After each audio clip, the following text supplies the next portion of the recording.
Hey there, friends and enemies, JoPa here again, and today Merciless is back on the menu in Destiny 2, and I could not be more excited. This has long been one of my favorite exotics in all of Destiny from Season 1. I used to use it in Leviathan all the time, and I'm so glad that it's back. You're going to see people using it in the new dungeon, in heists, all kinds of different content.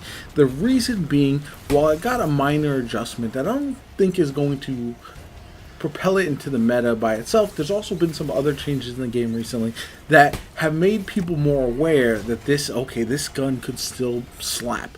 And what ends up happening in Destiny 2 all the time, a weapon gets a buff or gets adjustments or is actually pretty good, and no one will use it until they see it in action and other people start to use it, and they're like, wait a minute, I forgot about Merciless. I forgot that it absolutely shreds yellow bar, really difficult enemies with high health bars, all that kind of stuff. It absolutely is tremendous, and I think a lot of people have been sleeping on it for some time. It's been good, and now everyone is starting to realize that. So if you are unaware what Merciless does, it is a fusion rifle that has a couple unique traits. Intrinsic trait conservative or conserve momentum. Non-lethal hits with projectiles make this weapon charge faster until its weapon gets a kill. Now, it also has the second trait, impetus. Reloading immediately after a kill increases weapon damage for a short time. So what you can do is use it to get a single kill and then reload and then start shredding a boss, because once you start shooting the boss or like a champion or something like that, you're going to be able to melt it really fast with the increased charge time every single shot. So you're going to see it shoot faster and faster, which is very, very nice. Now, some of the reasons that I think this weapon is really good right now is it allows you to be more flexible with your heavy damage, heavy weapon, so you don't necessarily have to run a linear fusion rifle. That opens the door for something like a grenade launcher if you want to run unstoppable GLs. That's very nice for me because I like to mix it up with my heavy slot, but since you're doing your boss damage with your Merciless, it actually combines very, very well and allows you to be more flexible. So if you want to use a grenade launcher or a machine gun or something like that, you're not only relying on your heavy weapon to do all the heavy lifting against the boss. So for example, if you're doing the dungeon boss, you can use Merciless. You can save your heavy weapon like a machine gun to clear ads. You can use a grenade launcher. You can still use a linear fusion, so that way you can conserve way more ammo if you'd like to. There's lots of more options with that, and it makes builds more flexible in my opinion.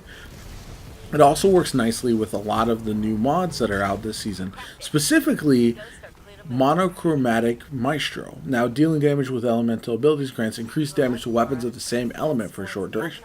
So, if you are able to toss a grenade or toss a melee at a boss before you use your Merciless, it can do insane amounts of damage. You can also use everything from high energy fire. You can get radiant with your solar 3.0 buff. There's just so many ways to make this do more damage, but it already slaps at base level. So that's why I like it. What I was running in the gameplay that you're going to see was a Solar Titan. I was actually running Severance Enclosure. I do actually love that exotic. A lot of people don't, but powered melee kills and finishers unleash explosions. So I'm just like exploding everything. I use that to clear ads pretty consistently. So then I really don't have to use a lot. So I have my bow with headstone if I want to take on the barrier champions, and then I have my unstoppable grenade launchers. And grenade launchers, because they have perks that work or mods that work well with them this season as well. For example, if you wanted, instead of using Monochromatic Maestro, you want to use Weak and Clear, you can do that also. There's just so many different options, and it makes the flexibility that Merciless offers you very, very nice. Now, a team full of Merciless are going to do very, very good damage to bosses, to everything. So if you want to use it, for example, for raids, for certain bosses, for dungeons, it's all viable there, and it's something that I highly recommend you at least try out. Now, there's some other good options this season. Obviously, we have something like Cloud Strike getting its Catalyst. That as a special weapon can be very nice for boss damage. But there's just not a lot of, outside of something like Wither Horde or Arbalist for a time, there was just not a lot of really good options for kinetic and energy weapons that can do heavy DPS and allow you to be flexible with your builds. That's something that I love. I love being flexible with my builds. I love changing up what primary, what heavy I use, what exotic armor. So because of that, I think Merciless is one of the most versatile weapons in the game, and I'm in love with it. I highly recommend you check it out. Like I said before, with the Catalyst and the increased range and stability, it also is kind of crazy with the range. Luckily, it's not broken in PvP or anything like that, but in PvE, it is one of my all-time favorite weapons, and I'm so glad to see it back on the menu. Anyway, I'll let the gameplay run and finish out the heist. I hope you enjoyed the video. If you did, hit that like button, subscribe to the channel. It helps me out tremendously. Shows you want to see more content in Destiny 2 from me. I obviously throw out a load of Destiny 2 content on this channel, and I'll continue to do so through the rest of the season into Lightfall. I think Lightfall is going to be one of the best times in a long time for Destiny 2, if I had to guess from some of the things we've seen. So I'm very excited about that. I'm going to have loads of content in store for you guys. My name is JoPa. I hope you have a good one, and I'll catch you all later.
The second age after the Traveler. It was meant to be the age of man.